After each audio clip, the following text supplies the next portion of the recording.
I'd like you to consider that communication is the lifeline of our dental practices. And we really have three different pillars that are influenced by communication. If we get that right, we are more likely to have an increase in production. And it's a pretty simple process once the whole team is on board and really contributing to that communication stability.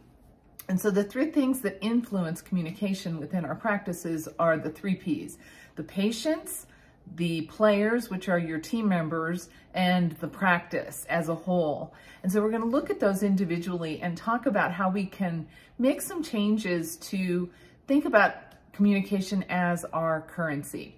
So according to the Beryl Institute, the whole experience that the patient travels through, so before, during, and after their appointment, is going to influence their patient journey and the perception that they have of your practice.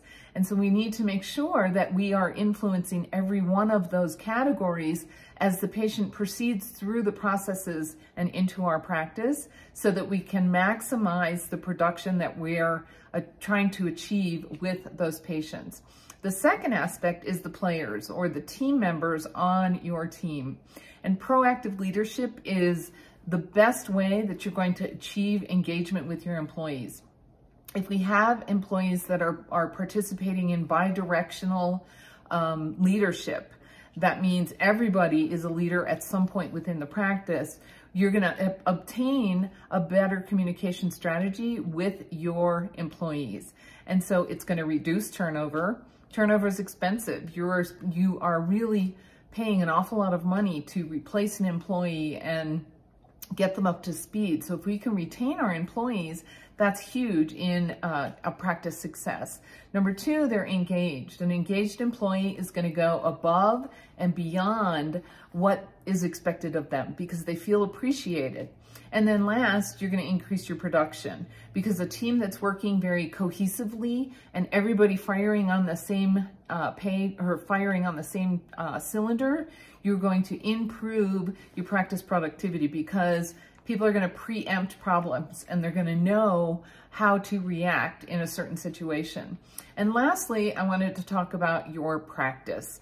The brand of our practice. You know, if I ask you what the brand of your practice is, most people will tell me, you know, we do dental implants, we do cosmetology, we do aesthetic dentistry, we do implant procedures, right? That's the core of your practice, but it's much more than that. It goes beyond just what we do and what the services are that we provide. It trickles all the way down into the language that we use every single day. And I'm going to include in this video some of the language choices that we could possibly look at changing within our practice and having everybody use that same language, so that we're on the same page and you get a better result and reaction from the patient. So an example of that might be replacing the word cleaning with dental wellness visit. You're leveling up the vocabulary that you're using on a regular basis. Another example would be, instead of saying flossing, go to interproximal plaque removal, because there's more to cleaning interproximally than just flossing. And we know, as dental professionals, that patients really do not like flossing and they don't do it consistently. And so giving them more variety of how they might be cleaning interproximally, but changing the vocabulary that we're using for it as well.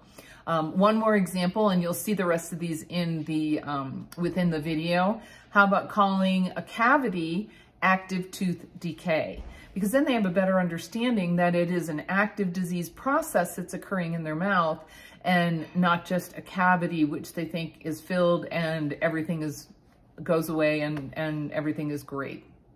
So some suggestions for you to start thinking about in recreating your communication structure, and think about your communication as the lifeline of your practice. I'm happy to help you and answer any questions you might have, and please feel free to contact me to learn more about communication as our currency. I'm Lisa Copeland with Communicate with Influence, and I hope to see you soon.